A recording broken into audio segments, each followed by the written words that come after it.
Good evening, everyone.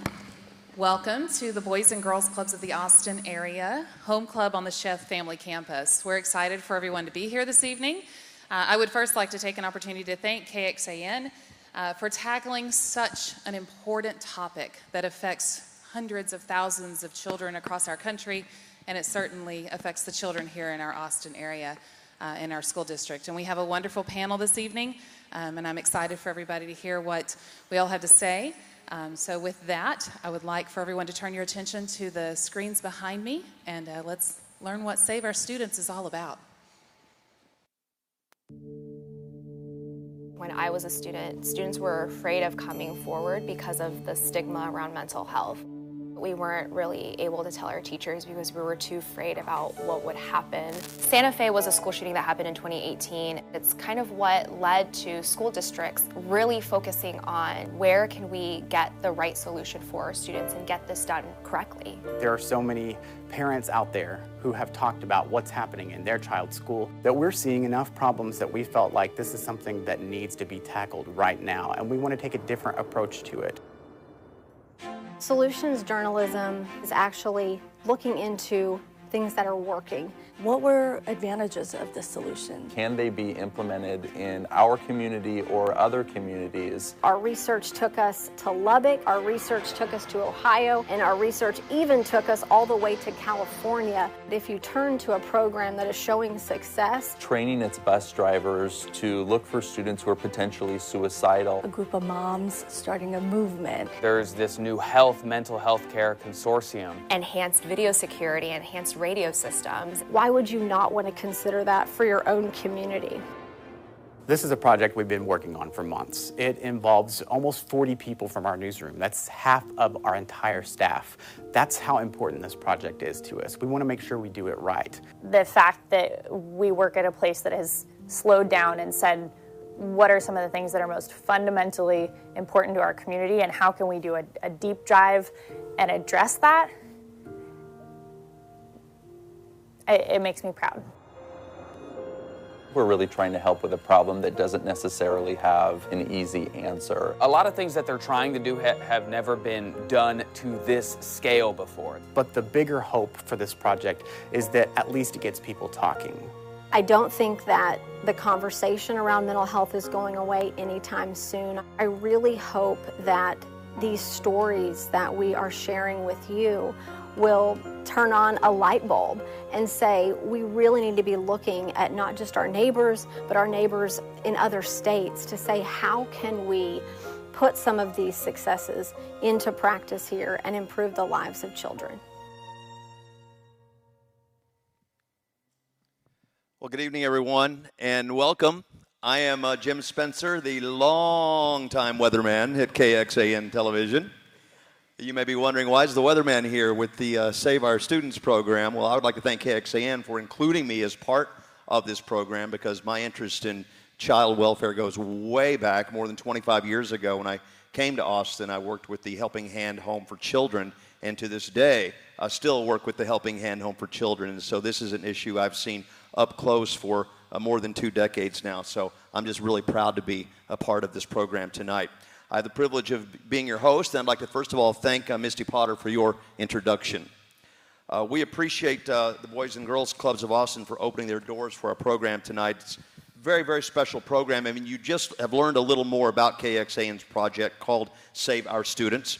In a moment, we're going to show you some of the stories that our team has been researching now over the past several months, and we're going to discuss each one of those stories with our panelists, and then you'll have a chance to ask them questions about those stories or other topics. First, with me tonight here are KXAN's Erin Cargile and Josh Hinkle. Both Erin and Josh have been reporting at KXAN television for more than a decade, and for many years, Erin's reporting has focused on local education. And Josh's reporting, as you know, has focused and still focuses on state government. And they're here to tell us tonight more about our SOS stories and discuss those stories with our panel. Josh, as we get started here tonight, it's important to emphasize that this discussion tonight is about proactive and productive ideas. That's right. The reality is there's no perfect solution, but in our research over the past few months, we found a lot of ideas. We're not advocating for any one of them, and we know our communities have limitations like funding and human resources. The point of our project is to simply share ideas from one community to the next and get people thinking and talking and ultimately, hopefully, taking action. And Erin, your research led you well beyond Central Texas. It did. They let me out of Austin. As you saw in the video, I went to West Texas, then went all the way to Ohio, and then went all the way to the West Coast to California. And the point of going there was not just to highlight and showcase these great programs, but it was to really explore and find out if these ideas could work in our own local communities. Well, everyone in the audience, I would like for you to know, and those of you watching on Facebook Live or wherever you happen to be right now on your smartphone, we are encouraging you to text your questions tonight to our panel. Now, let me tell you how to do that. And if you want to pull out your smartphone right now or your laptop or your device, whatever it might be, your iPad, just text the message KXAN 829. You see it right there? Now, I tested this earlier, and it does need to be all caps and all together, no spaces. KXAN 829. That's what you text in the message, and then simply send that message to 22333. You'll see this screen again several times tonight in case you miss it, but would be a good time right now just to get that ready. Text KXAN 829 to 22333. Now, your questions will be anonymous, so we hope you will get involved with our conversation tonight. Text us those questions right now or at any time. By the way, to our audience, we also have refreshments for you that you're welcome to enjoy at any time as well. We've invited our panelists here tonight, this specific panel, because of their expertise and their experience with students' mental health and safety. You've already met Misty Potter, the CEO of the Boys and Girls Clubs of the Austin area. Tracy Spinner is from Austin ISD. There she is. She's the Director of Comprehensive Health and Mental Health. Megan Butler is with us tonight.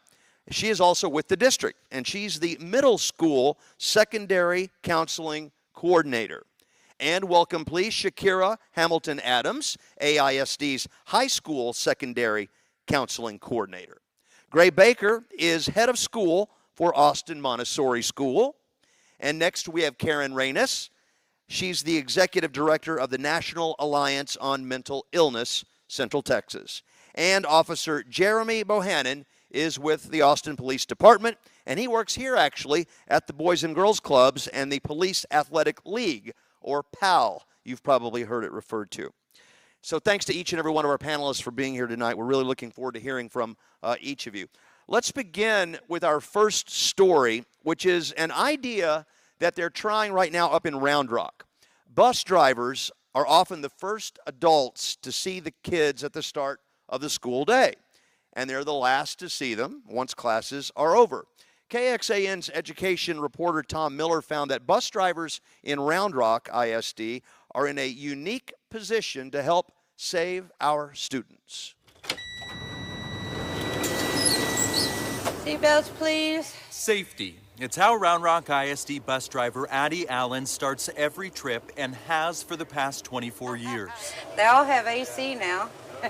The evolution is constant. Cooler buses, buckling up, and now looking out for potentially suicidal students. When Allen noticed a student's unusual appearance and behavior on the bus one day, she reported it to a supervisor. It was just totally opposite.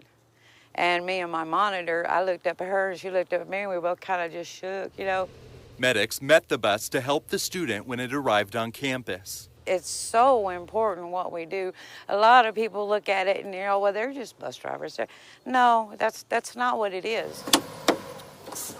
The district trained all 300 bus drivers and bus monitors in suicide prevention at the start of last school year and retrained them at the start of this year. We thought, well, let's do something different. Interim Transportation Director Tina Fawcett says the district came up with the idea itself, knowing its drivers interact with 15,000 students a day, giving them the ability to see and hear things other staff don't. We try to get down to, what's going on. Our drivers, when they know these children, they can tell us those kids there's a problem.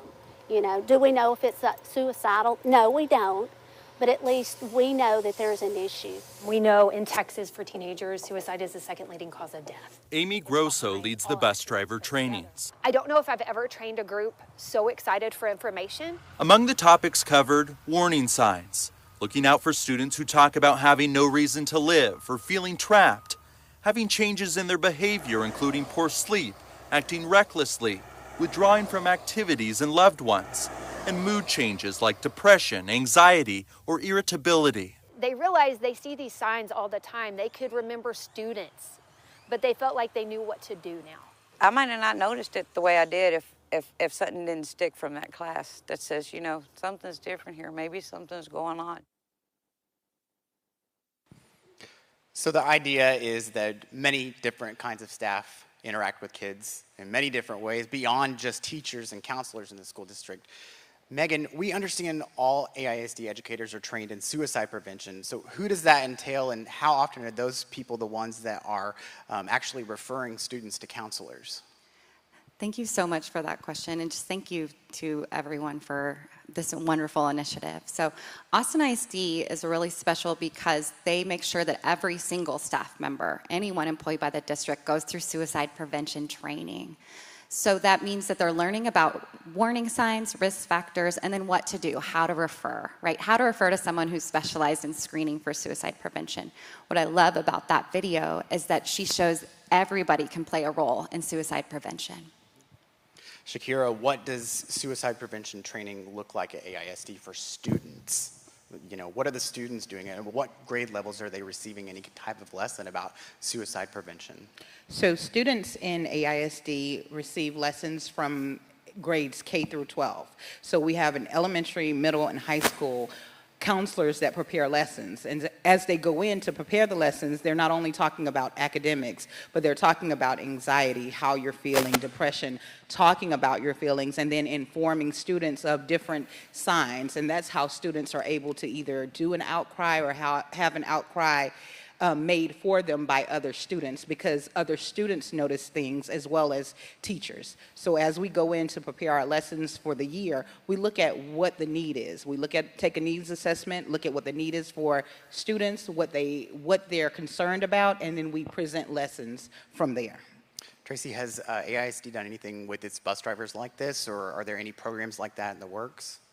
Yeah, so as Megan addressed, that we train all of our employees in suicide prevention, and we additionally have programs and resources for teachers across our 45 campuses that have school mental health centers, and they also can serve and support staff with their mental health, and also working with teachers in small groups to not only train them in those signs like they had mentioned in the video. What are some of those signs to look for, when you're looking, in your classroom of students, but then also how can they help themselves and how can they help others? I think a lot of what we've been hearing putting these stories together is that, a lot of what is seen is happening outside of the home. So it's people like you guys that are interacting with them every day.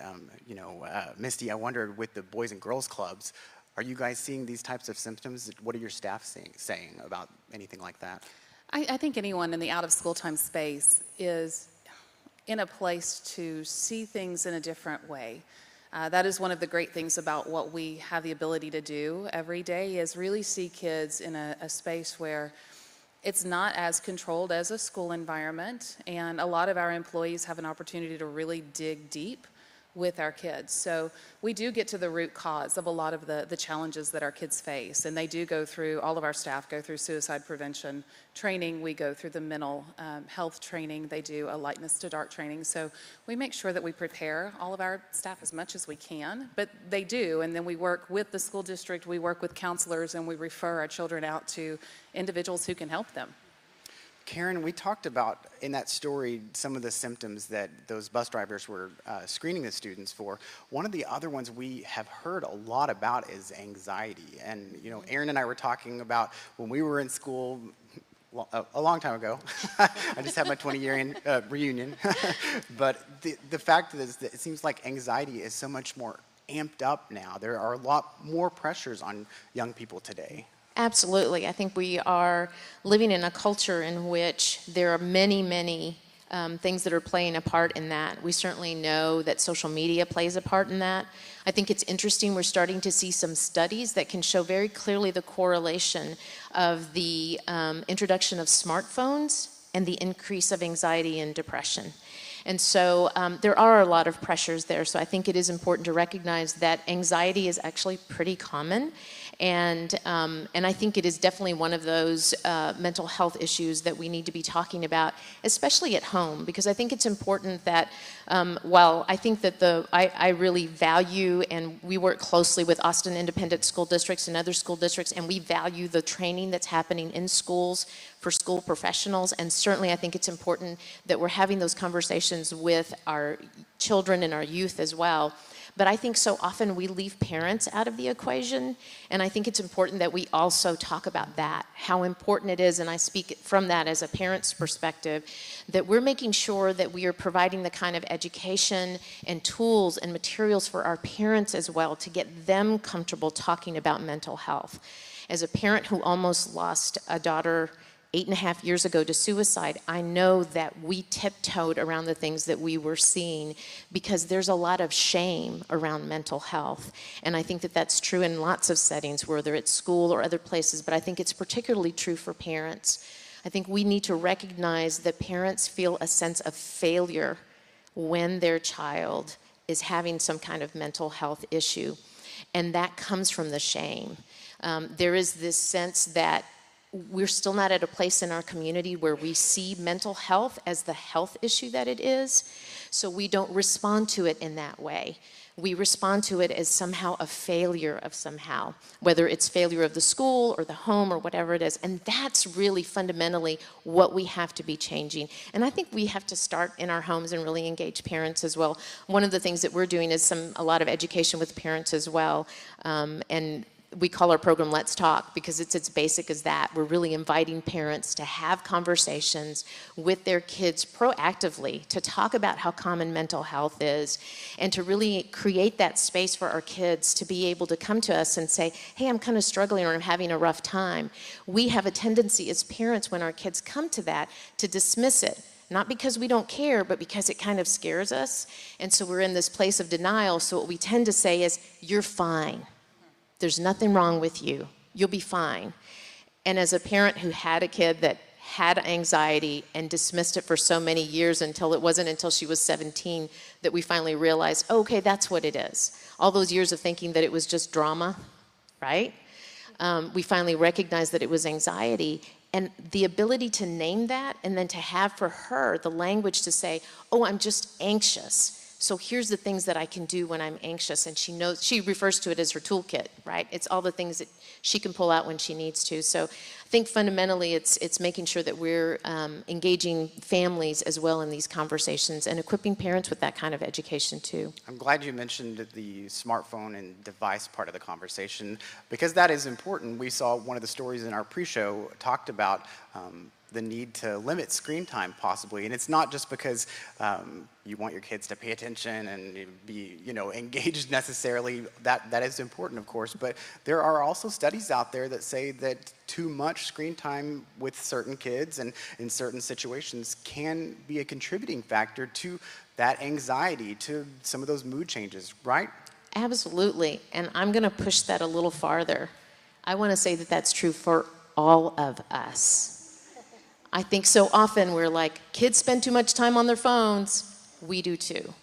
And I think we really have to challenge ourselves to model that for our kids and to put down the phones and say, hey, we're going to sit down and we're going to have dinner together and everybody's going to put their phones away because we are seeing that connection. And quite frankly, it makes us all anxious because there's no longer a time now where we're not constantly connected to these, technical devices and news and all kinds of stuff. And so I think it's having that impact on all of us. And we get a chance to model that for our kids, what it looks like to put our devices away and spend some time going on a hike or sitting around and just talking or playing board games or whatever it is. As old-fashioned as it sounds, I think that's really what we need right now as well. Great. Does the Montessori school, do they have any innovative thoughts on how to handle anxiety among students? Well, Quite aligned with what's been said here, one of the things that we identified very early is the necessity to partner with parents and open a very substantive, wide-ranging dialogue. I can speak for all of the parents in the room that your children did not come with a manual, and we are all a product of our own experiences, right? And so one of the ways that we approach that with parents is try to share as much as we can about our expertise and our own training with regard to aiding the development of these little human beings, or in the secondary years, older human beings. It's to understand precisely what's happening developmentally and to be able to understand and acknowledge and prepare the environment accordingly and prepare yourself accordingly. One of the things that I emphasize when I'm running parent workshops or even workshops for our staff, this is my bumper sticker that one day I'm going to publish as the adult: know your potential as an obstacle. You yourself can be an obstacle for them being able to be successful or to engage positively or productively, whether it's dismissing them coming to you with a problem saying you're fine, or not fully understanding what's going on with it in the world of smartphones. The smartphones really create a double whammy for developing adolescents when they're introduced, because number one, they take advantage of one of the adolescents' most primary developmental drives, which is to connect with their peers. They are formulating themselves. They are exploring their own the emerging adult personality. Who am I? What do I stand for? What am I? And their primary check group is their peer group. Well, now you have this tool that is now a social tool for connection, but what it's also doing is presenting barriers for authentic connection and having a real conversation. For me to be able to see the affect of my words or what I've said and how that has on you, and vice versa. Rather, there's a barrier in between. The second piece, and there's lots of research that's just come out on this, not to harp on smartphones, because there are a number of societal variables and cultural factors that go into this, but since you asked, they are designed, we have gotten down human psychology to such a science. The whole behavioral variable rewards model that a smartphone is founded upon. Think about it now. If you're watching Netflix or some other streaming service on your device, you have to take more action to stop it than you do for it to keep going. Their little red pings, I gotta like, ping, I do this. That is activating centers of the brain that the developing human is not necessarily even conscious of yet. And so I bring this back to be able to have the research now that marries with our own experience, have the conversation with our parents, bring all of these things out into the open that leads to self-reflection on our own behaviors, but also, and this is crucially important, as the children mature and get older, we have to have these open dialogues with them as well. One of the most powerful tools that you can give a developing adolescent is knowledge about what's going on with them, what's happening in your brain right now, what are the dangers of these pitfalls, because that little orientation, and when you understand the system, you can operate it within it positively and productively. When you don't, the system is going to be manipulating you, whomever, without your knowledge, and that's when it becomes a danger. Officer Bohannon, I have a couple of questions from the audience I thought I could field to you.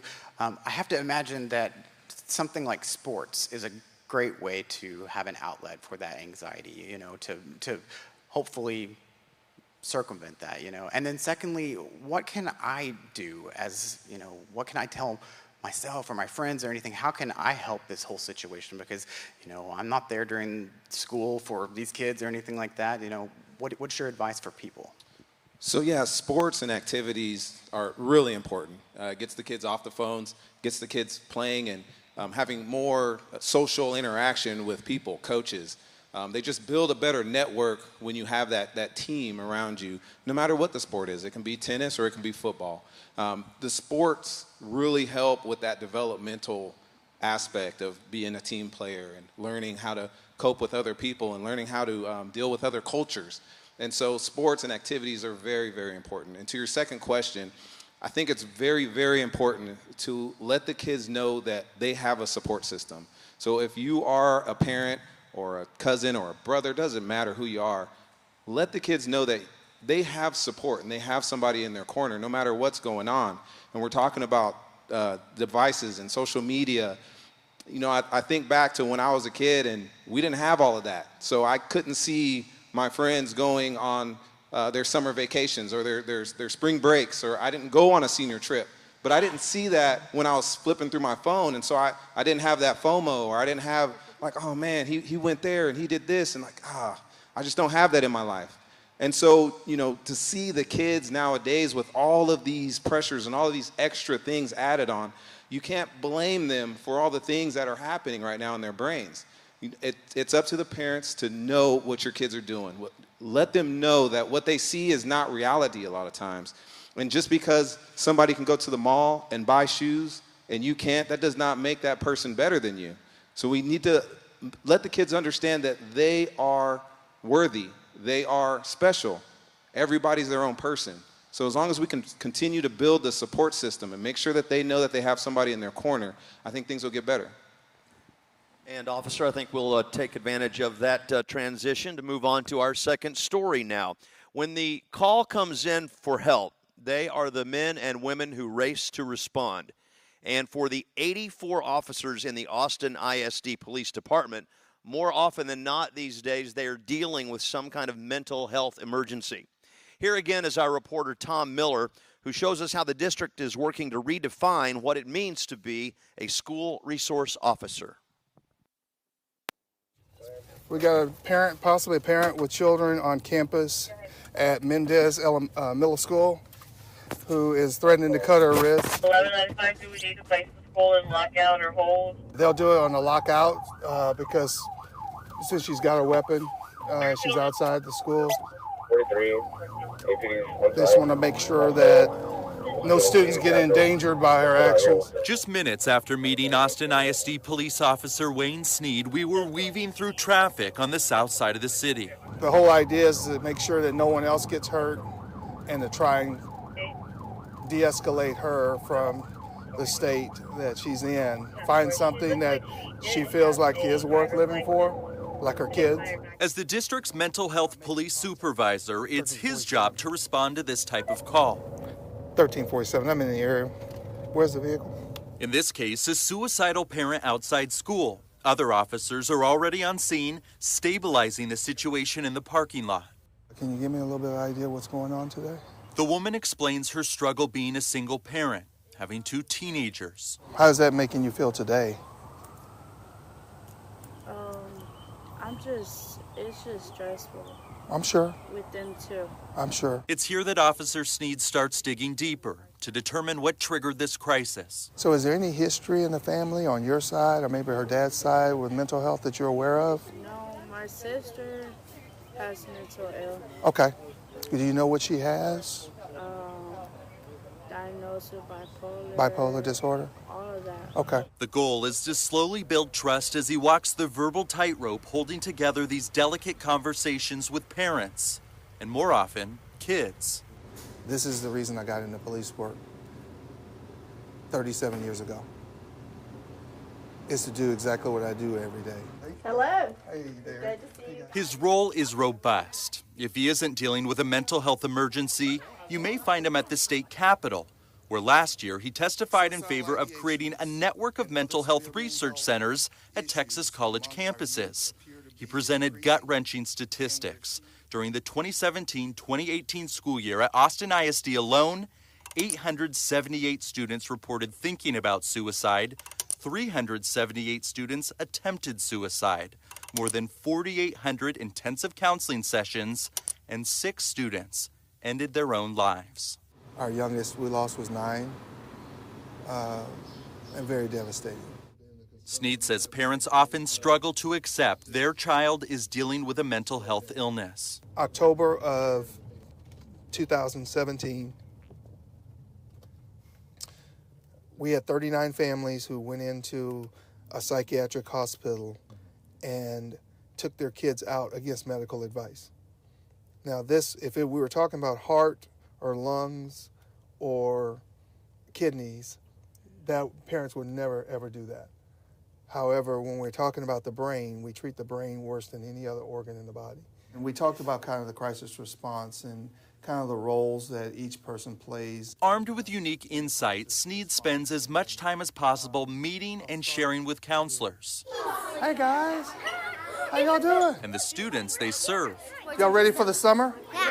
The district believes Sneed's role has been such a success, it brought on its second crisis intervention officer last year, a trend Police Chief Ashley Gonzalez says will only grow. And we'll be going to a third one pretty soon as well.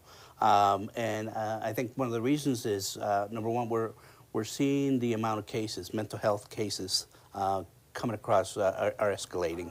AISD says the impact Sneed is making is tough to measure, but the district believes the recent suicide rate among its students is promising. Remember, 6 students killed themselves 2 school years ago. Last year, there were none. Would you mind if I call a clinician out, one of my good friends, they work for our mental health authority, if I can call them out and kind of get them out here to kind of help out? And they can talk to you, and they can offer you support. This is a blessing. I think this was like a destiny, and I'm able to give back. Officer Bohanna, it's, one thing to be a police officer, but it's a whole other thing to be a police officer that works with youth. How do you have to approach them differently, in your job? Well, pretty much every police officer I talk to when they get into this field, they want to help people. And when we're dealing with kids, a lot of times they don't really understand that. Why? Because what we were talking about earlier, social media, movies, when they see us, they see fear. They get fear. Parents sometimes help with that. Hey, if you see this officer, he might take you to jail, if you keep acting up. And so the first thing we have to do is really break down that barrier and to connect with them. And we do that through sports and through activities and having fun and talking and, showing them that we're human beings, because it's really hard to connect and show somebody that you support somebody if they're afraid of you. So that's why I wear my uniform every single day, no matter where I go and no matter what I'm doing, because I want them, when they see me and they do have a crisis, that they can open up and they understand that they can open up to me because I'm there to help them, not there to take somebody away. So that's the first thing, is making sure that they know that we're here and we care about them. And the next thing is really getting down to their level. And I believe it's called grounding. So you get to a common ground. So what I like to do is ask kids, what's your favorite thing? What's your favorite sport?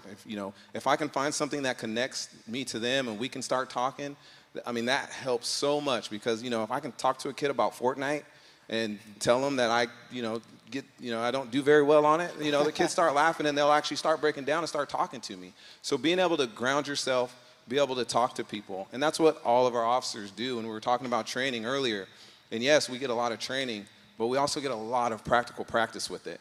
Every single day we're dealing with mental health issues, every single day. And, I work patrol every once in a while, and every single time I work patrol, I probably take about 3 or 4 mental health calls. I was a mental health officer. It was every single day. And so we get that training, but we're also doing it every day and every day. And so you do get some officers that sometimes it's like, man, it's the same thing over and over. But we have to remember, we don't know which day is going to be that day. And so we have to approach every single day, no matter if it's a kid or an adult, like it's that one day. And we have to do everything we possibly can to show them that we support them. Tracy, one of the things that always strikes me when I watch that story is that Officer Sneed talks about the parents sometimes refuse to believe that their children may be suffering from mental illness or having some type of mental health issue, and refuse to let them have the services that they need. Can you talk about that?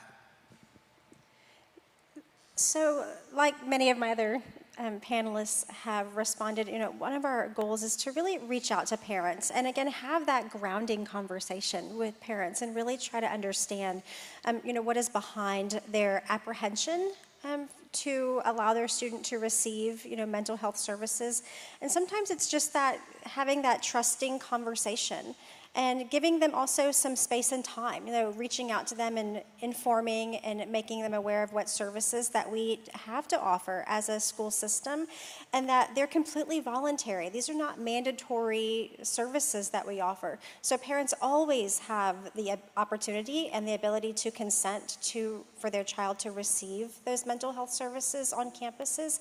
But again, it's meeting the parent where they are and really trying to break down those barriers and find out where that fear may be coming from, and then also to let them know that we're always here to, if they don't say yes to services today, it may be tomorrow or it may be another time, but that we're always open and always willing to have that trusting and confidential conversation with them to really help, engage their student in the services and the supports that they need. Karen, we saw a parent in that story that was, in crisis. You've kind of talked about the need for parents to obviously be in tune with what's going on with their kids, but also adults need to check on themselves too. There's really importance of self-care. Oh, absolutely. I love the other night when we did the panel in Round Rock, one of the panelists said, that she had this conversation with a student who said, well, what other things can we as adults be doing to support you? And this kid said, adults need to take care of their own mental health as well. So absolutely, I think it's what I was saying earlier, that this sense of anxiety and depression, and I think when we talk about the numbers in relation to kids, and we talk about that 1 in 5, it's 1 in 5 for adults as well. And there's no magic bubble over any community or, any school, or you can have all the right things in place. Certainly that was true with our family. We felt like we were doing all the right things. It was a Sunday school teacher and a PTA mom and doing, and it's a health issue. I think it goes back to that as well, that we certainly have to invite parents again we've got to together change that culture so that as a community we start talking about mental health in a more positive and proactive way. And I think we have to face that there's some challenges that we face in that. We don't have the kind of continuum of care yet that we really need. So often what we know is we want parents for either themselves or their kids to get the care that they need, and they can't always do that. They don't always have the access that they ought to have in our community, as robust as it is. So there's a lot of factors that play a part there, but that's why it's so important when you hear school folks like these wonderful folks here talking about how important it is that they be engaging with parents, and that's why you really have to work with the whole family. Because I will tell you that when crisis hits, it's not about that one person. It impacts the whole family. And you don't realize the impact it's having. And so it is important, again, going back to having that support system. I also want to say that Officer Sneed is one of my heroes.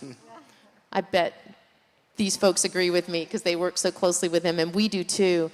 And I think it's important to recognize, as you just stated, that we have some wonderful law enforcement officers in our community who are well trained, who really care about their community. I think so often, by the nature of the fact that the only time that they're making headlines is when something terrible happens. But every single day they're saving lives and making sure that people get to the place that they need to get for their care. They're there for families, connecting them with resources as well. And so it is important that we make sure that that we're connecting with them as well. And I think it's wonderful that we have folks like Officer Sneed and folks like Officer Bohannon here who are in situations like this where they get to work with kids all the time. Yeah, I love the hallway shots where he's giving them the fist bumps and everything. And that is like really him. That wasn't him like just for the camera. That is really who he is. He cares deeply for the kids and their family. I can't tell you how many times I've gotten a text or call from him at all hours saying, this has just happened with this family. I really want to connect them with you guys, because we do offer a class for parents, and he knows that we have other support services, and he understands, just like the school district folks understand, that it's important to connect with families with as many resources as possible, not just through the school but in the community as well. So that's legit when you see him. Tracy, one of the questions from the audience is referencing what the chief was saying, that they're hoping to add a third officer very soon. That's an investment. I mean, it doesn't just magically appear that you can have another staff member. You really have to plan for that kind of thing, budget for it, ask the legislature for more money, that kind of thing. Yeah, absolutely. And we were very, very fortunate in Austin ISD. And thank you, Karen, for mentioning that point about access and the importance of access. Austin ISD is very proud to be able to offer clinical mental health services for students, staff, and family members across 45 campuses, elementary, middle, and high school.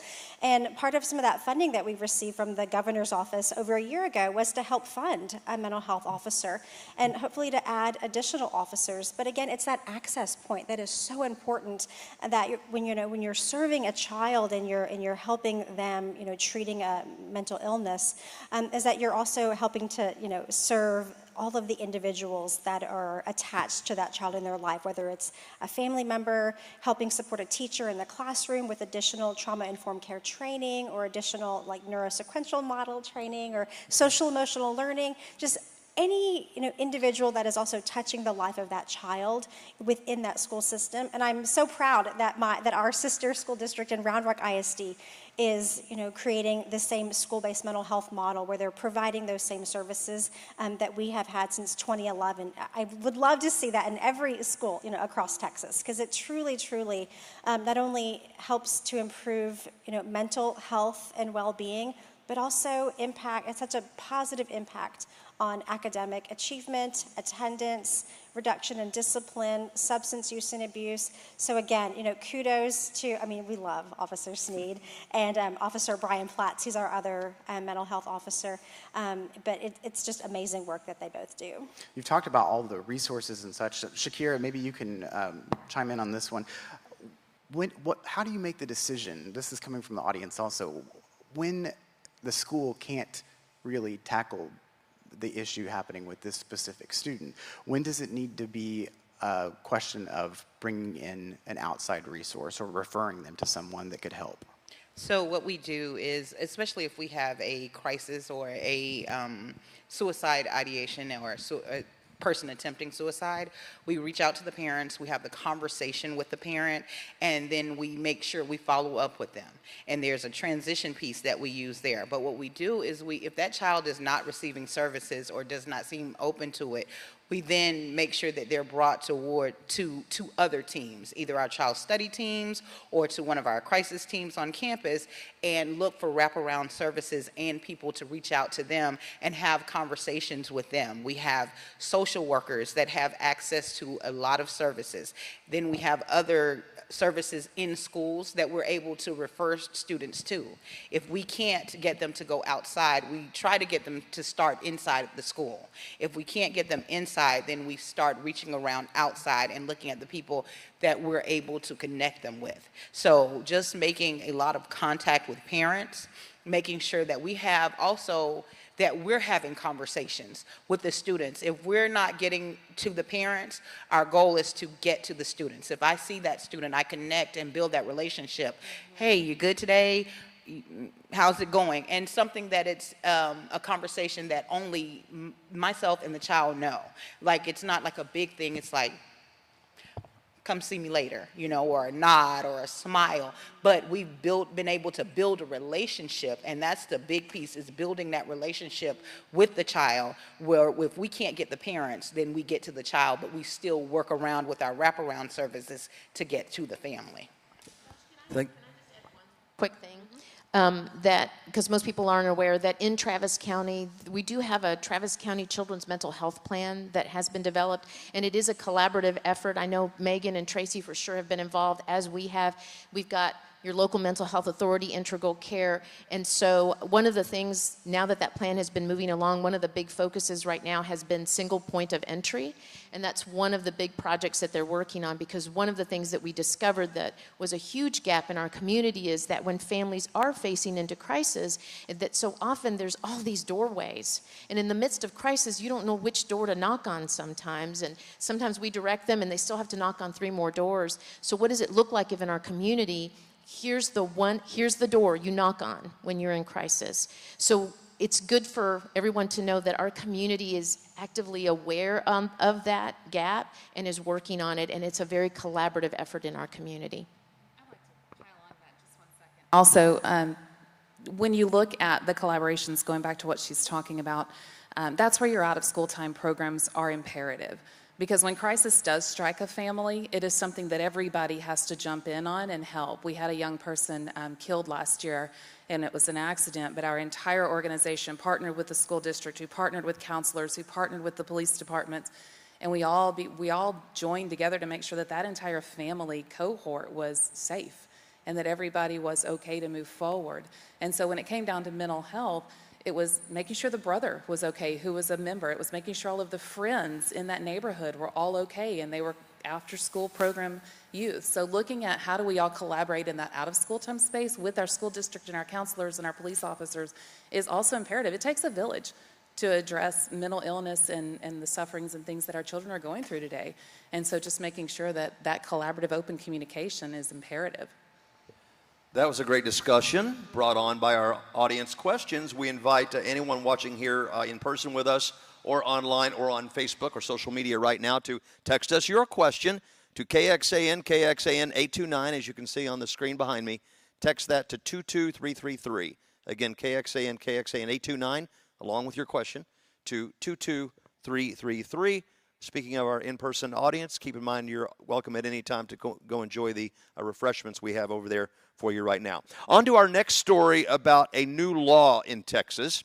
Starting this school year, districts must have a plan for assessments when students make a threat. We want to take you to Weatherford. That is a school district near Dallas. Its threat assessment model has become an example now for many other districts. Here again is KXAN reporter Tom Miller. With wind whipping, rain pouring, and lightning strikes overhead, our arrival in Weatherford wasn't exactly a picnic, but the unpredictable elements helped us quickly learn something. As you can see, there's a lot of bad weather coming in. There's a lot of lightning strikes. This North Texas school district says it's prepared.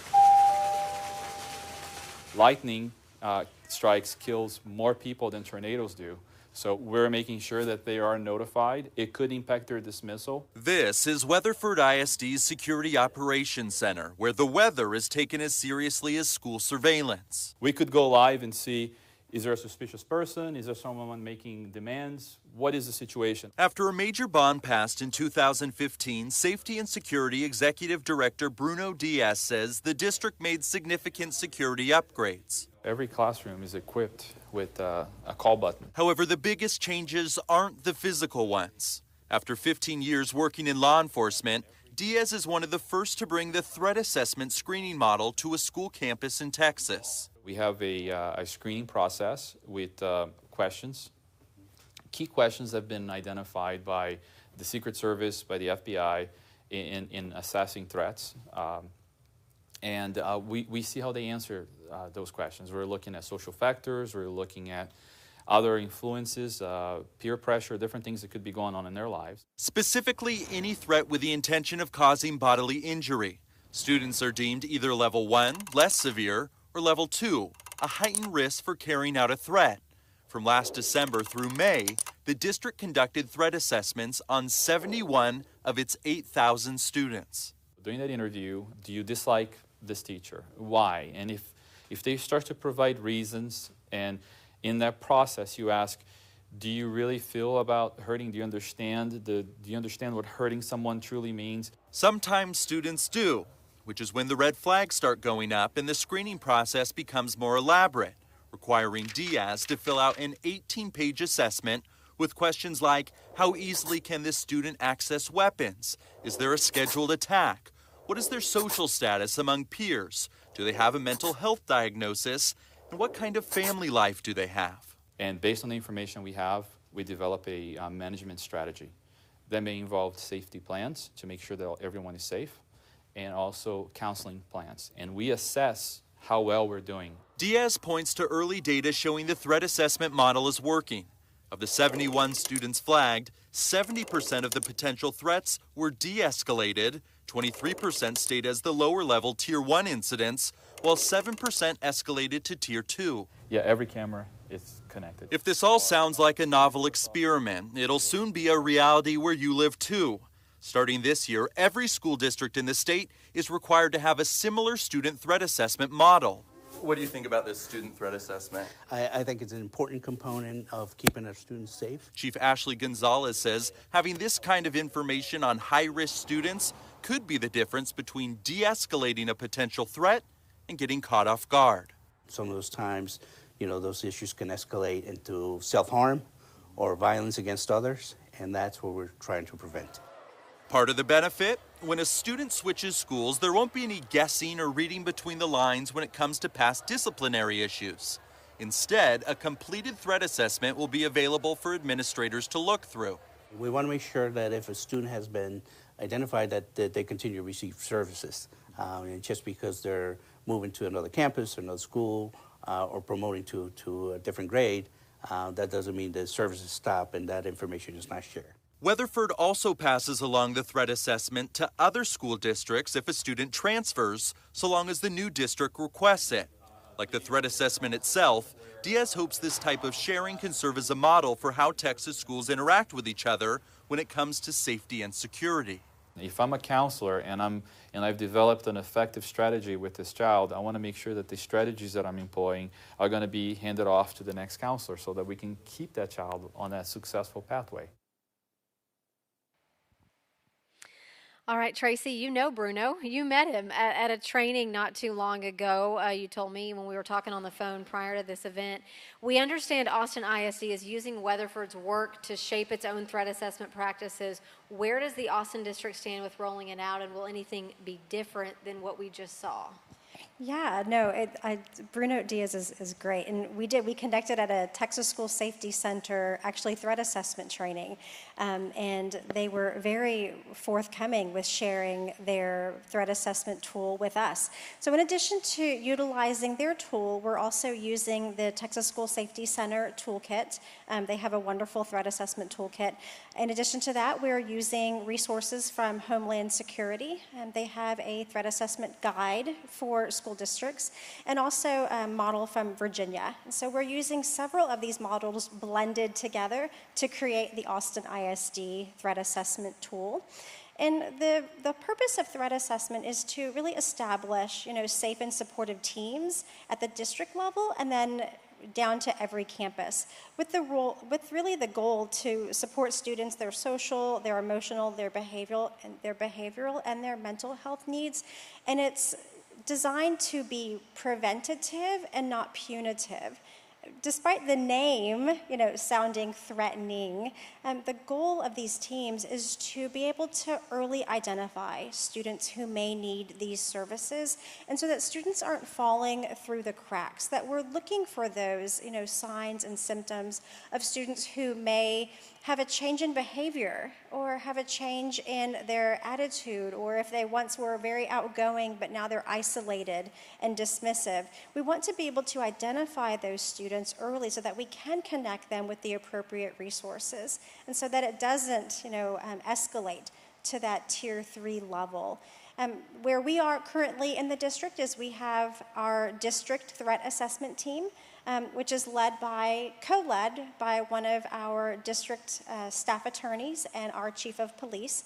And on our team, we were very focused on who we identified to serve on our team, such as our special education department, our academics team, our cultural proficiency and inclusiveness supervisor, members from our police department, of course our counseling team, my team from health services, and mental health, really looking across, multidisciplinary, multi-departments and multi-agency, and really coordinating, this response so that we can intervene early when threats come to the campus level.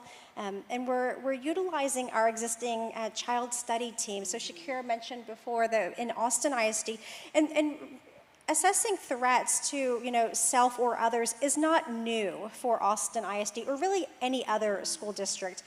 The purpose of this law is to really create a systemic and consistent model across every school. Like Mr. Diaz said, that when you have a threat, to self or others, that if the child transfers to another school, another district, you can legally share this information with individuals who have a right to know, have a need to know. And so having this systemic, consistent across every school system and school in Austin ISD is something that we're working toward. I understand the whole, need for safety and making sure that you're sharing information and everything. One of the big concerns from some parents when this was all going through the legislative process was the privacy thing. This kind of thing could follow a student for a while, was the fear. So that is something that, within at least Senate Bill 11, I think that's what the law that you're referring to, it does allow for the information to be shared. But again, it's going to be up to the district and to the professionals who have that information to make that determination if it should be shared. Again, that is something that is up to the professionals. If it's confidential information, how much information can be shared, can they share it? And of course, this is, again, with parent consent. We're always including parents, in this threat assessment process. We never want to exclude, and we'll never exclude parents from this process. They have to be engaged in this because they're also, they know their children the best, right? And so engaging through that threat assessment process is also talking to parents, helping them to understand a threat assessment process, and when their child's information will be shared. Gray, I don't want to leave you out of the conversation because I know there are families and parents watching who don't have a child at a traditional public school, and maybe you guys don't call it a threat assessment, but is there a system in place, processes that happen when you identify some of these issues going on? What does that look like at Austin Montessori? We do, both for external and internally. We have our administrative team, we have a director at each level that, in addition to their Montessori training and considerable experience, oversee each level and consult with the classroom. We call our teachers guides on a daily, weekly basis as needed, are constantly performing observations of the children themselves and are in dialogue in support of what's going on the level and in the individual classroom and with any individual child who's experiencing any sort of challenges or additional obstacles. In addition to that, we have a school counselor that's another level of, I hate to use this word because it sounds so heavy, escalation, but additional tier of support that has a different lens and a different set of expertise that can come in. The families, I should have said, are brought into this process at a very early stage. They can advise us with a different lens, whether or not we have the resources to be able to support whatever challenge it might be, or do we need to outsource and find additional resources, which we are not reticent to do at all. And in fact, at times we even partner with AISD and an ARD team at our local elementary school, whatever that may look like, whatever the need dictates. But we have a system that provides sort of, consistent observation and dialogue on a daily and weekly basis that enable us to be able to respond to any, hopefully before things escalate to crisis stage. But of course we have a process for when that happens as well. Being aware that the crisis can come from outside in the family that we need to be aware of to support the child better, or in the other direction as well. Yeah, you just used the words before it reaches crisis stage, and Megan and Shakira, when we were talking before this event, you guys talked about the 5 goals for counseling. And Megan, you said one goal is to meet with students before they reach that crisis level to be proactive versus reactive. Tell us more. Yeah, so one of our goals in Austin ISD, and it's an ambitious goal, is to have school counselors meet individually with every single one of their students. We know that the relationship, having children feel like they're connected, that's what stops the crisis, that connection. And so we are intentionally relational, and we try to form relationships with our students and also make sure that students feel connected to their peers, they connect to clubs, connect to their interests. So in Austin ISD, it's not just about stopping the hard things from happening. We really look at mental health as a spectrum. So it ranges from mental illness to mental wellness. And everyone in this room today is on that spectrum. We're all in it. We all have our own mental health. We may have challenges, we may have strengths, but we can all grow in our mental health. And so that's what we're doing as counselors, is we're checking in with the students one-on-one. We're finding out where they're at on that spectrum and trying to shift them towards wellness. And some of it's really meeting basic needs. Some of it's meeting interpersonal. And so that's what school counseling is. Ships. Can I jump in one thing, because I was already thinking this and you just reinforced it. The 2 words that you have heard, and we're not even done this evening, the most, are connection and relationship. You can apply that whether we're talking about police officers, school resource officers, bus drivers, families, parents. That is the secret sauce. That is the key. Connection and building relationships among peers, among families, among the adults in the children's lives that are modeling healthy relationships for them, that are owning their own feelings, acknowledging the feelings of the children as they're having.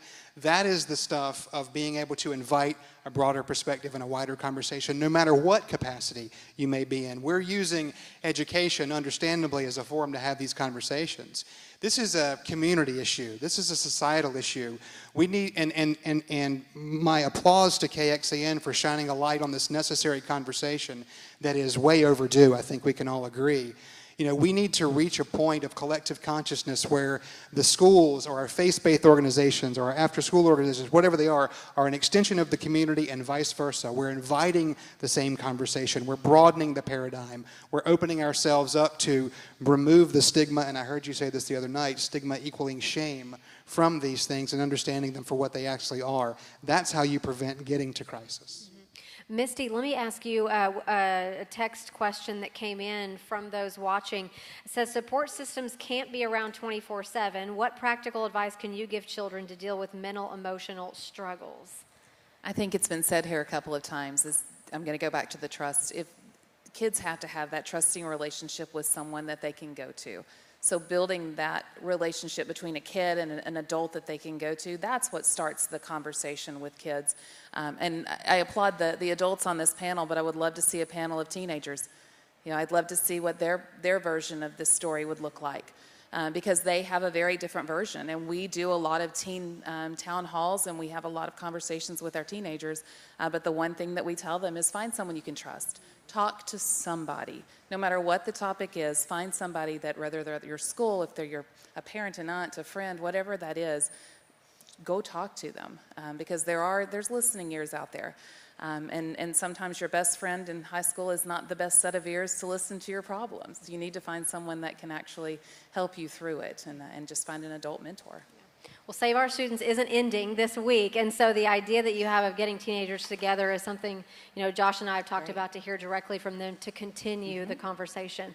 Yes, Shakira? I would like to also say something. We've been talking about getting parents involved, and one thing, a lot of times when kids come home from school, you say, well, how was your day? And a child will answer, it was good. So that's great. I'm glad that it was good, but we need to, in order to build that relational capacity, ask them more, go deeper. So it was good. What was good about it? What did you do that was awesome? So what makes you different from if they're telling you about a situation, go ahead and probe, because then that will help that child really build a relationship with you. And then as a parent, step out there on the limb and be willing to talk about your situation. Talk about how you dealt with things when you were in school, and that gives a child a lens, because sometimes we're only seen in one light as a teacher, as an officer, as a counselor, but we need to give children a different lens to see us from. So probe and then go deeper. I will say that. I like that. Good, solid advice that parents watching can do literally tonight. Karen, another question from the audience. How do we empower youth when it comes to self-care? That's a great question. And I think it's another one of those where I think we often find that teens themselves, youth often have the best answers to those questions. And I think it's interesting as we step into the schools, because NAMI does do some programming in the schools. We're in AISD and other school districts in which we bring in young people to talk about their own mental health journeys and the things that they're doing for self-care. And I think it's particularly interesting because we're both in middle school and high school, but I would say it's those middle school students that just soak it up. I mean, I think they are far more open than we are as adults to talking about mental health and understanding the importance of self-care. But I think it goes back to, again, we sort of have to model that for them. What we know is that we live in a culture that's very driven. I think back to my own experience as a mom, and as my daughter was recovering, and hearing her say to me that one of the reasons that she had felt cornered in was that she didn't want to disappoint me. You know, and I often say, like, I felt like we had done all the right things to make sure that our kid understood that she wasn't going to disappoint, you know, that there wasn't anything there. But we live in a culture that's so driven that way. So I think we have to name that for our kids, to remind them they aren't the grades that they're getting.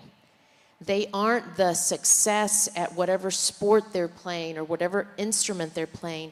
And I think we put so much culture on us as human doings instead of human beings. We don't create the space for them to just be, and we don't do it for ourselves either. And I think that's fundamentally what self-care is about. What brings you joy?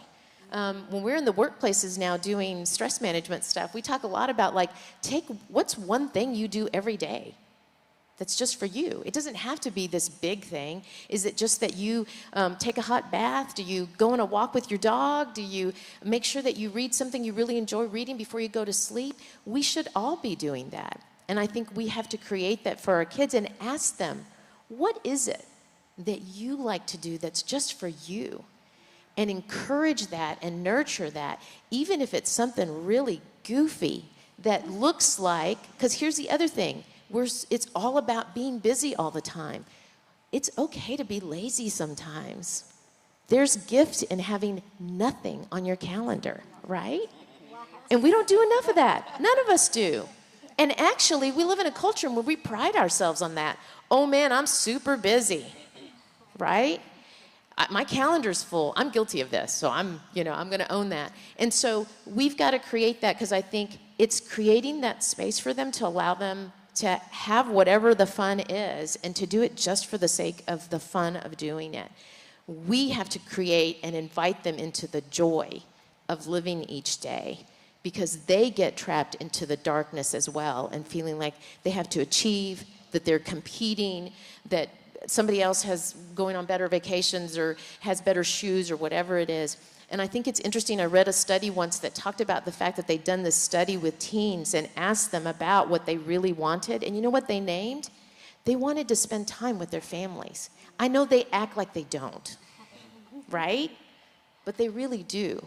They want to be connected to us. They want to know that we matter in their lives. Because so often we're so busy with our computers and our stuff that it's like, okay, yeah, hold on. You know, I forget my daughter's name sometimes, and they laugh because I'll start a sentence and then forget what I'm saying because I'm going off to the next thing. I mean, again, we're all guilty of that, and I think that's part of creating that self-care thing, is helping them discover what that is. Not naming it for our kids, but helping them to discover what it is. If anyone needs any advice on maximizing your lazy time, see me right afterwards. We have one final story to share with you now. One last chance for you, by the way, to text your questions for our panel. Do that right now. We are going to head west to California, where some lawmakers told us they were appalled at the number of preschool students being expelled. So the state of California ended that practice, and then it offered help for the teachers to better handle behavior problems in classrooms. Here's what Erin found in Concord, just outside of San Francisco. Hey, good morning. Hi, how are you? It's outdoor playtime at a state preschool east of San Francisco. 1 minute, everything is going smoothly. The next minute, things take a turn. What happened?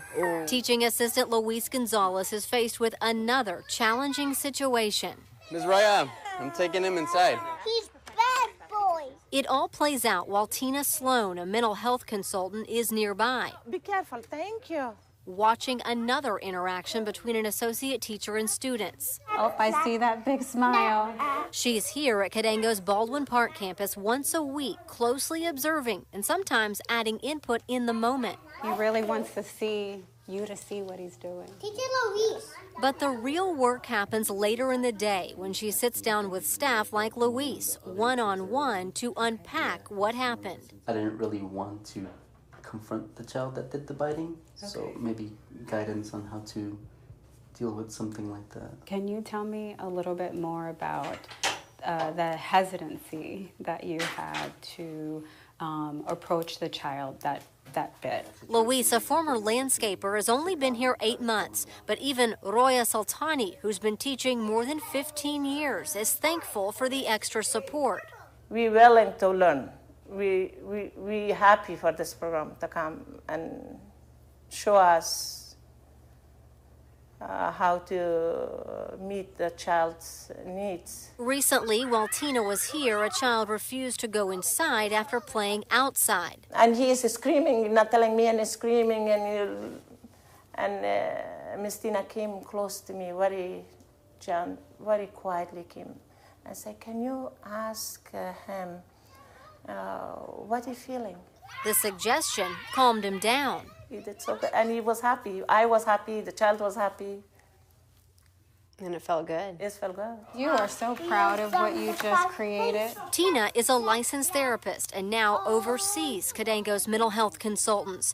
The pilot program launched about a year ago. I believe that in order to develop socially, emotionally well children, you have to have strong, confident adults that feel prepared and equipped to meet the different needs. That's what you're getting. She highlights their strengths and brainstorms ways they can better support students, which includes bringing parents into the conversation. I wasn't sure what to expect. Center Director Manuva Segi says prior to a consultant working with teachers, they had therapists who had worked directly with children. Tina says that's the big difference. There is nothing that I can do once a week for 30 minutes with a child that's going to have the same impact that they can have because they're with those children every day. Do you see it making a difference? It's very new. It's about a year, but I have seen some changes in the relationship between teachers, stronger relationship. There is collaboration, bringing the team together. How many books is he reading? I have seen some changes in children, and some of the challenging behavior may not go right away, may not disappear, but depends on children's situations. Cadango supported the mental health consultant bill that passed last year.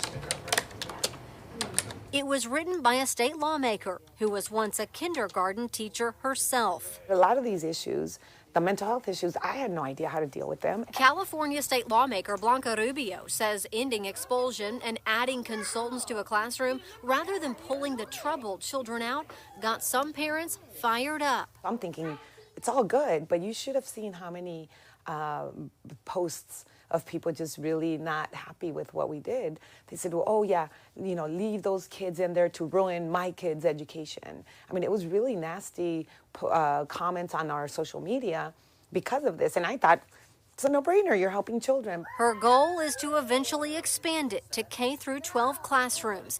She's still waiting for the data on how many children and teachers have been helped through the program and how many are showing signs of success. It's data we're waiting on too. Cadango's end goal is to have mental health consultants helping the teaching staff at all 50 of its preschools. Give me 5. It's not always the best paid work, not always the best appreciated work, and it's certainly hard work, but it's valuable. They are helping to lay the foundation. Those kids are so cute. All right, Megan, so you told us that AISD counselors trained more than 4,000 teachers in regulation practices for the classroom. What's that? So regulation is, and the practices that we've been teaching is part of our trust-based relational intervention practices. And so that's from Texas Christian University. And we have a set of practitioners that have been trained, counselors, multi-tiered systems of support coaches, and it's all run by Dr. Terry Wood in Austin ISD. So what that means is we're teaching students and adults, because it's everyone, mental health is for everyone, how to calm down, right? How to feel centered, how to feel grounded, how to notice when stress is getting high, how to regulate. A lot of times what we're doing is similar to what she's doing, is that we'll come in and talk with teachers, talk with staff members, principals, counselors, and we put on our detective hats, is what we say. And so the first thing when we're seeing a behavior like that, like a child throwing a Lego, when we see a behavior, we look through and under the behavior, and we say, what need is under there? We try to see the need to meet the need. So is the child hungry? How'd the child sleep? Do they feel safe in this class? What's the sensory like in the room? Are there bright fluorescent lights? Is it really loud? So we start to put our detective hat on.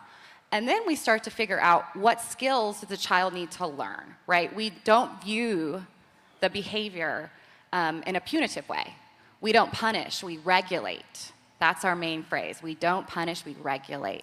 And so we're looking at the child's behavior and we wonder what skill do they need. So I always think about it just like any other skill. How many days did it take you to learn how to read? How many days did it take you to learn your multiplication facts? How many days did it take you to be able to ask for help, to set boundaries, to be human. It's a skill, right? Social emotional learning are skills, right? So Gray, I know this story connected with you a lot. What did stand out about this story, and then how does it correlate to what's going on in your classrooms, specifically with teachers? So many things, and I have to say, the much of our dialogue this evening, necessarily so, has focused on adolescents, older children, children in secondary schools. That is the downstream problem that very much needs addressing. But in my opinion, in order to establish lasting affect and change, you have to have a two-tiered approach, and you have to go back upstream. We know from decades of research how important the early childhood years, how that lays the foundation and formation for the rest of the child's life. And that may sound drastic and overstated, but it's not. And these kinds of programs, these kinds of professional development programs that we're putting in early childhood, the importance of them cannot be overstated, because working with very young children is hard work. Working with humans, okay, is hard work. Working with very young children is hard work, and it's not necessarily intuitive, okay? There's a lot of training and orientation that the adults need to be able to understand the phenomena that are unfolding before them and how to cultivate and be prepared, what I call a response ability. Not a reaction, those kinds of things. It's to understand what's manifesting before you, because you can lay the foundation for healthy social, emotional interaction and well-being for children, as early birth on, really. But looking at what's happening here specifically, it's very similar to the model that we use in our schools and that you just described there, and that is we have trained adults go in and observe the adults in the rooms' interactions with the children, their response to what's happening. It's not, being a successful educator is not just about giving good lessons or being able to present a certain concept successfully. It's about being able to cultivate a social and a living, breathing social community that, just going back to what we were talking about before with connection and relationship, the situation we saw where one child became elevated in their emotions, perhaps angry, and bit another child, and the way the adult responded. Just having the awareness of what's happening and being able to not acknowledge both children's emotions at the time, observing and saying what you see, using behavior as communication that just suggests to you that whatever the expectations of the situations, needs, and skills necessary, or the child is experiencing what I like to call, Dr. Ross Green came up with this, an incompatibility episode, right? And then you can begin to unpack, okay, what's our entry point to guide through this? A lot of times the mistake that we will make is that we will try to move children through their process too quickly. We can't process their emotions for them. We can help them and aid them and draw awareness and observe and give them tools or even just space to do that.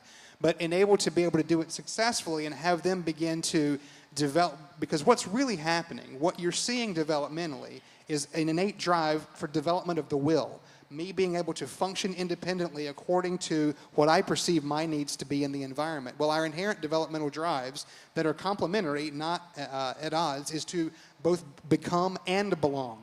So the experience that the child is having through early childhood when they're in that very concrete phase of development is understanding their own needs, how they function in the environment within the context of the social community around them. And that can be a really messy experience. Frankly, some of us still don't have the hang of it. All of us are in that category to some degree or another. But anyway, the things that really resonated with me were twofold. Really, the emphasis, we need to have equal emphasis here on early childhood and the developmental environments there.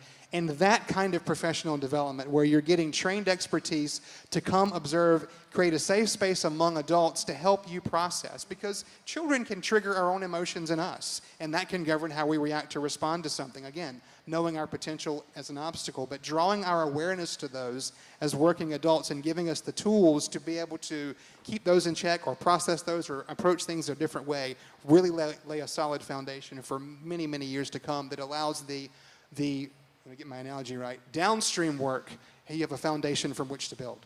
Does the AISD work with consultants like that, or has that ever been bounced around?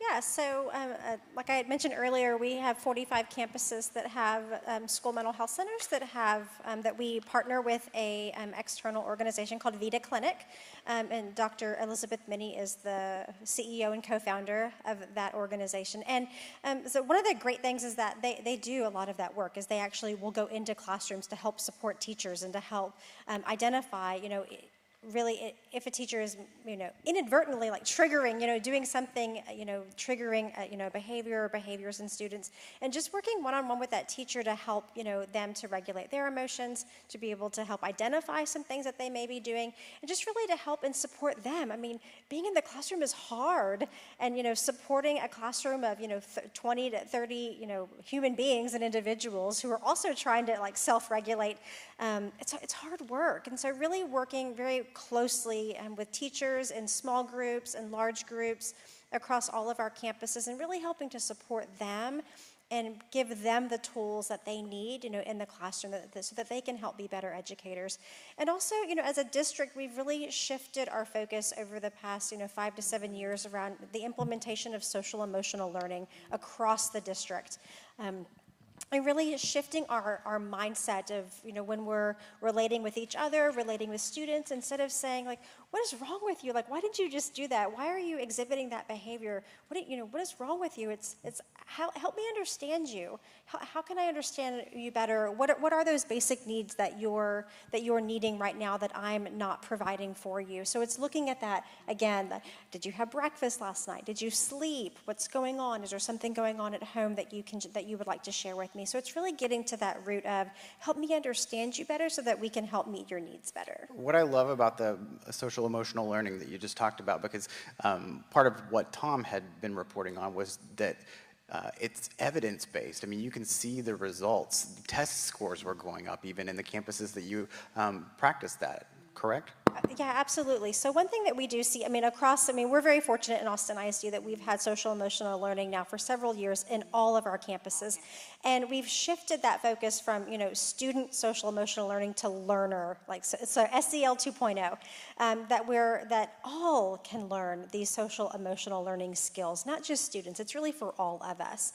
And then when we look at the research and we look at the data, when you're focusing on this, tier 3, mental health intervention in schools, where you're actually providing this clinical, therapeutic, whether it's a cognitive behavior therapy or some other therapeutic method, is that we do see students, and that we do see the data that does show that students who have received these services, that they do attend school more frequently than their peers. We see academic achievement improvement across all tested subject areas, GPAs from high school students increases, discipline decrease, and then a substance use and abuse decrease. So we absolutely see, when there is intentional focus around not only social emotional learning, but all of these amazing tier 1 interventions that our school counselors provide on a day-to-day basis across all of our schools, our tier 2 partners, working with external partners like NAMI Austin, working with our, police department, working with our out-of-school time people. When you really see this beautiful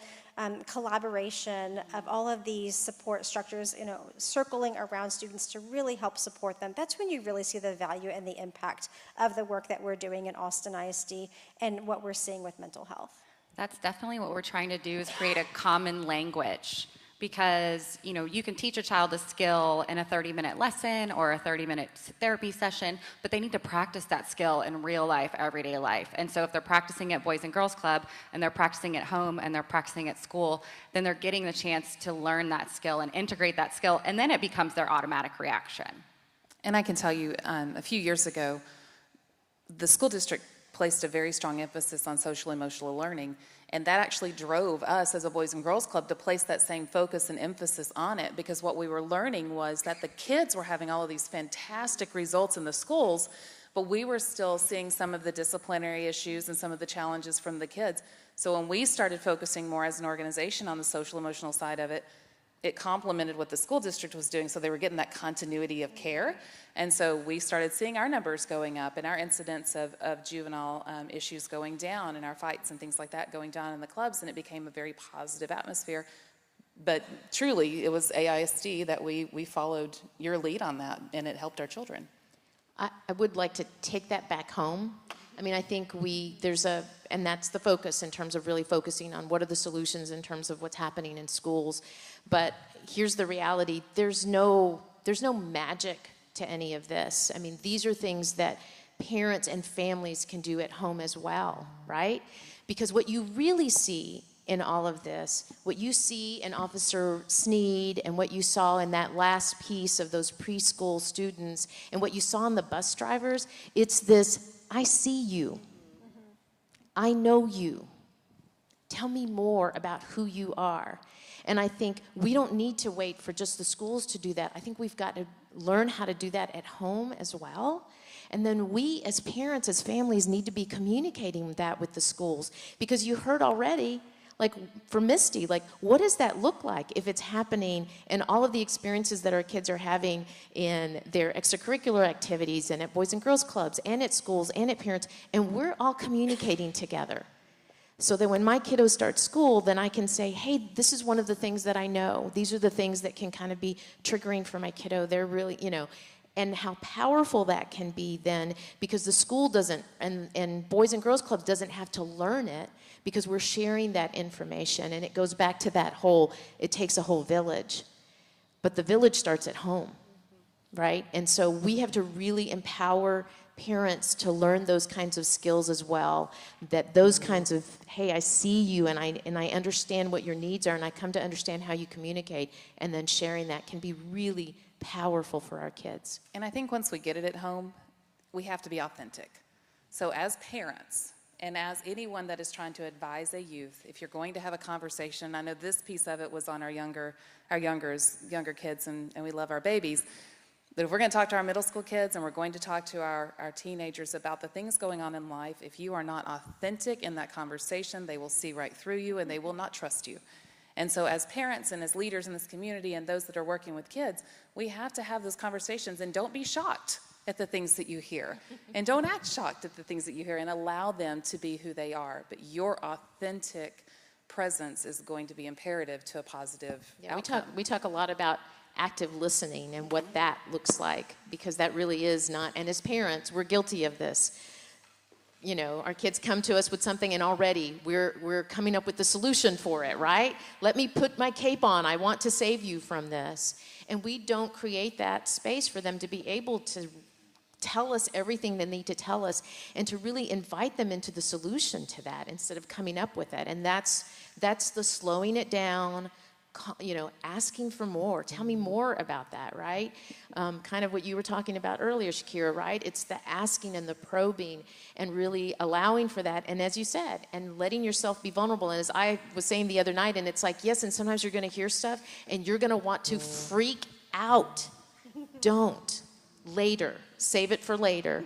In that moment, you got to be cool and stay calm, right? And then freak out. Well, one thing we're very good at KXAN is staying on time. At 6:30 we hit Wheel of Fortune. And so we value your time as an audience, and those of you watching us streaming or on social media tonight, and your time as panelists. So we're going to wrap up right now. If we did not have time for your question, we apologize. We will pass those questions on to our panelists, though, and try to answer them on KXAN's special website, SaveOurStudentsTX.com. And there are many more stories that you can see on our site. Again, that's SaveOurStudentsTX.com. We also want to tell you about a group you can join on Facebook if you want to continue discussing these topics with others. Just go to KXAN's Facebook page and look for the Save Our Students group. We encourage you to take what you've heard tonight, talk about it with family, with friends, with coworkers, with neighbors. And as you leave the auditorium, those of you here with us live tonight, please stop by the tables there and pick up information about some very helpful and free resources that are available to all of you. Again, thank you very much, our wonderful panel of guests. On behalf of the Boys and Girls Clubs, thank you all for being with us, and have a great night. Thank you.